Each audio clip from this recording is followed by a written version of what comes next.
Assalamualaikum warahmatullahi wabarakatuh. Kembali lagi di channel Perkutat Aji. Bagi yang sudah subscribe, terima kasih. Semoga kebaikan panjenengan dibalas oleh Allah Subhanahu wa taala. Bagi yang belum subscribe, silahkan di subscribe channel ini agar tidak ketinggalan menarik update dari channel ini. Tidak lupa, saya selalu mendoakan siapapun yang menonton video ini semoga selalu diberikan kesehatan, kebahagiaan, dan rezeki yang halal dan berkah sekeluarga, amin. Kembali lagi kita belajar tentang aturan perkutut lokal alam, masih di sumber yang sama, sumber buku Keluaran Palsi yang sudah disepakati para sesepuh-sesepuh perkutut lokal alam. Kali ini kita akan membahas tentang perkutut lokal alam Katurangan Pancoran Mas. Kita bahas ciri-cirinya, kita bahas karakternya, dan kita bahas makna pemberian nama Pancoran Mas.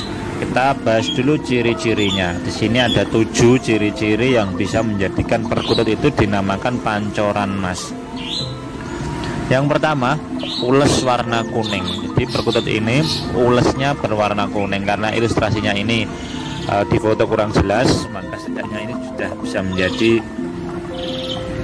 ciri yang pertama.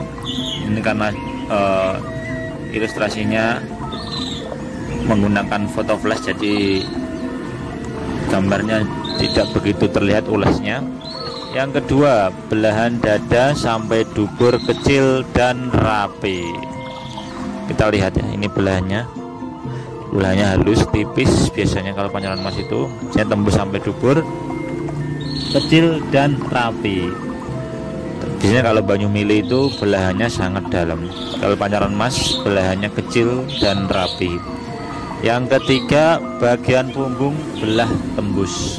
Ini yang biasanya menjadi patokan atau perbedaan antara perkutut Pancoran Mas dan Banyu Mili. Kalau Pancoran Mas biasanya di bagian punggung ini ya, bisa kita lihat ini belahannya. Saya tembus sampai sini, tapi tipis, tembusnya tipis, membelah. Yang keempat, keningnya jenong. Kita bisa lihat ini keningnya jenong, atau dalam ciri bisa dinamakan ngobok atau seperti koin, bunder. Ini bunder seperti koin kepalanya. Yang kelima, kaki semburat kuning. Jadi ini kakinya kalau dilihat secara detail dan seksama itu dia semburat kuning.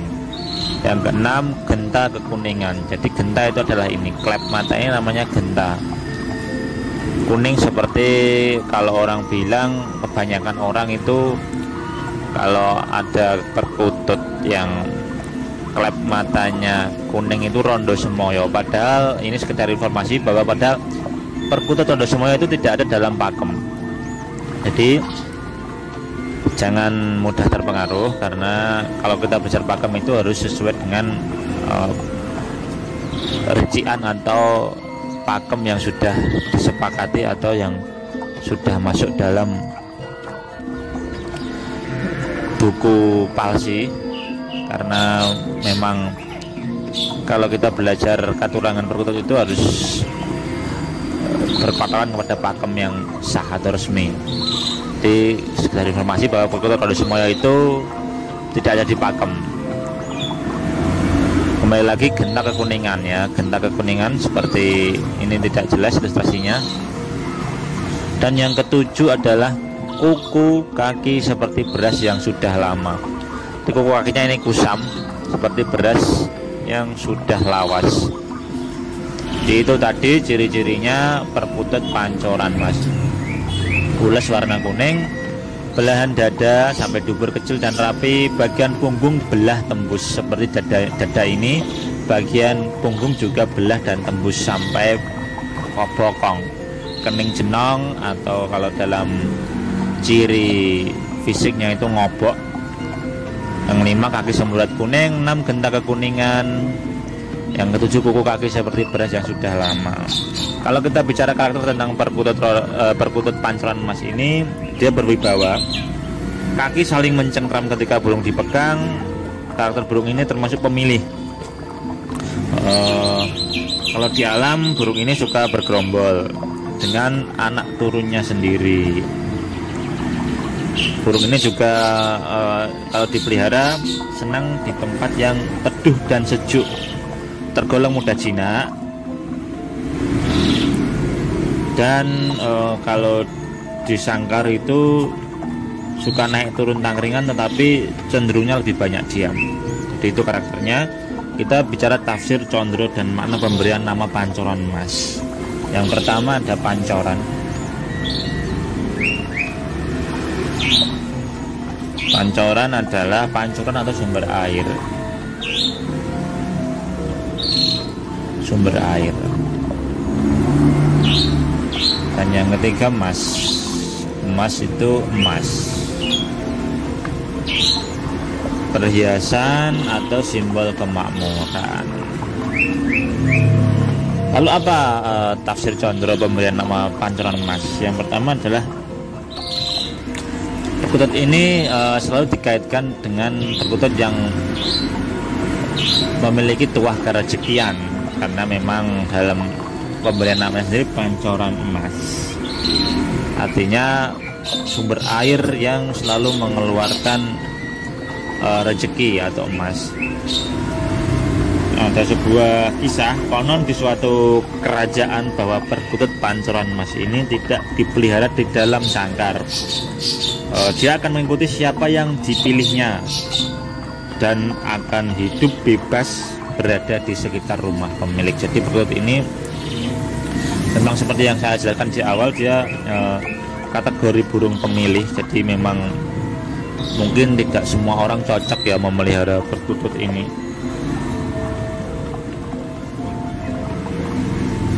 Perkutut pancoran emas ini bisa dipelihara di dalam sangkar apabila ada permintaan khusus kepada perkutut tersebut, dan hanya orang-orang tertentu yang bisa memelihara atau diikuti jenis pancoran emas ini. Memang perkutut ini sangat pemilih ya. Ada juga yang mengatakan bahwa perkutut pancoran emas ini biasanya yang bisa memelihara atau cocok dengan perkutut pancoran emas ini adalah orang keturunan keraton. Cocok dipelihara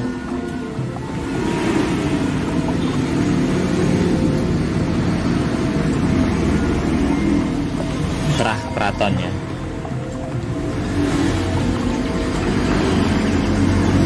Atau orang yang punya darah biru, meningkat.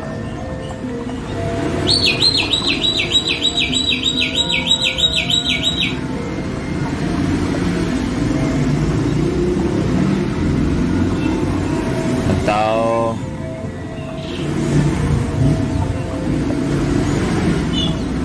orang-orang bangsawan.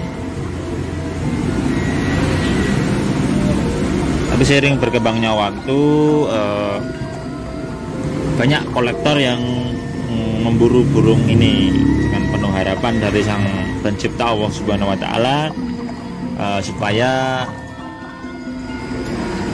bisa mendapatkan filosofi atau tuahnya yang selalu mengeluarkan sumber emas atau berbentuk kerejekian, kemuliaan, kesejahteraan yang selalu datang bagi sang pemelihara perkutut. Tapi tidak lupa tetap diiringi dengan usaha dan doa. Bukankah kita memelihara perkutut pancoran emas lalu kita dengan tenang-tenang selalu dapat rezeki? Itu tidak bisa. Semua itu harus dilakukan dengan usaha. Jadi seperti itu tadi sudah kita bahas ciri fisik, karakter, dan tafsir, serta ada sebuah cerita tadi.